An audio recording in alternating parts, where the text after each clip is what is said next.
कि CAG report के अनुसार एनडीए की सरकार में हो रहा भ्रष्टाचार। सीएजी ने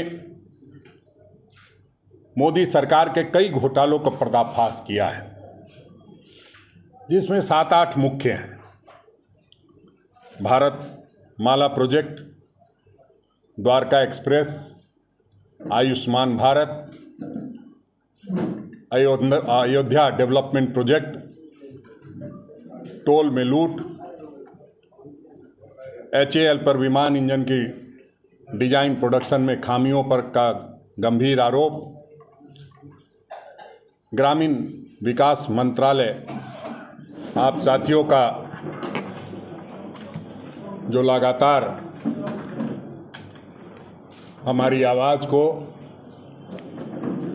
जनता तक पहुंचाने का काम करते हैं।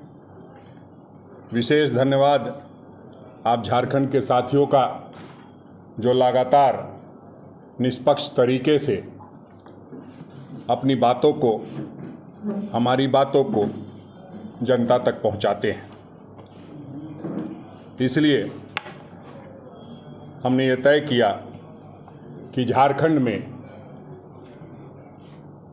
के पत्रकार मित्रों से निश्चित रूप से जो सीएजी ने अपनी रिपोर्ट दी है उस पर बात की जाए। दुख के साथ कहना पड़ता है कि जिस सीएजी की रिपोर्ट को 2013-14 में इतना महत्व दिया जा रहा था मीडिया के साथियों के द्वारा, वो महत्व अब नहीं दिया जा रहा है।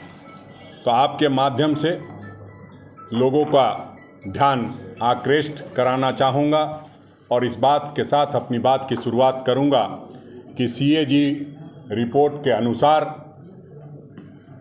एनडीए की सरकार में हो रहा भ्रष्टाचार। सीएजी ने मोदी सरकार के कई घोटालों का पर्दाफाश किया है, जिसमें 7-8 मुख्य हैं। Bharat Mala project, Dwarka express, Ayushman Bharat, Ayodhya development project, toll में लूट, HAL पर विमान इंजन की डिजाइन प्रोडक्शन में खामियों पर का गंभीर आरोप, ग्रामीण विकास मंत्रालय ने जो वृद्ध और विकलांग विधवा पेंशन योजनाओं का पैसा जो है अपना चेहरा चमकाने में लगाया है, उसी संदर्भ में विस्तार से कहूँ तो कि जो मोदी सरकार गला फाड़ फाड़ कर 2013-14 में इसी सीएजी की रिपोर्ट को लेकर के चिल्लाती थी, आज जब उन पर उंगली उठी है तो चुप बैठी है। सीएजी ने भारतमाला प्रोजेक्ट में फर्जीवाड़े की पोल खोली है। सड़क की लागत में लगभग 100% की वृद्धि का भी खुलासा हुआ है। इस प्रोजेक्ट के फंड की अनुमति आर्थिक मामलों संबंधी जो कैबिनेट की कमेटी होती है CCEA, जिसकी अध्यक्षता स्वयं प्रधानमंत्री करते हैं, इस परियोजना में CCEA ने मंजूरी दी थी 5,35,000 करोड़ रुपए की लागत पर 34,800 किलोमीटर सड़क बनाने के लिए, लेकिन असल में ठेका 26,316 किलोमीटर राजमार्गों का ही दिया गया, जिसकी स्वीकृत लागत 8,46,588 करोड़ रुपए थी। इसका मतलब CCEA ने जिन परियोजनाओं के लिए 15.37 करोड़ रुपए प्रति किलोमीटर की लागत को मंजूरी दी, वो बढ़कर दोगुनी से भी अधिक मतलब 32.17 करोड़ रुपए प्रति किलोमीटर की लागत हो गई। सीएजी ने बोली प्रक्रिया में भी अनियमितताओं को उजागर किया है। सफल बोलीदाताओं ने टेंडर की शर्त भी पूरी नहीं की। फर्जी दस्तावेज के आधार पर चयन हो गया, विस्तृत परियोजना रिपोर्ट के बिना आवंटित हुआ। एस्क्रो अकाउंट से 3598.52 करोड़ रुपए के आसपास फंड का डायवर्सन हुआ और कई जगहों पर सेफ्टी कंसल्टेंट तक नहीं रखे गए। सड़क पर चलते हुए आप खुद अपनी जान माल के लिए जिम्मेदार हैं। ये काम सरकार का नहीं है जो आप जब कोई दुर्घटना घटती है तब कहा जाता है। द्वारका एक्सप्रेस में इसी तरह की बात सामने आई है। सीएजी की रिपोर्ट है, ये कोई हमारी बनाई हुई रिपोर्ट नहीं है।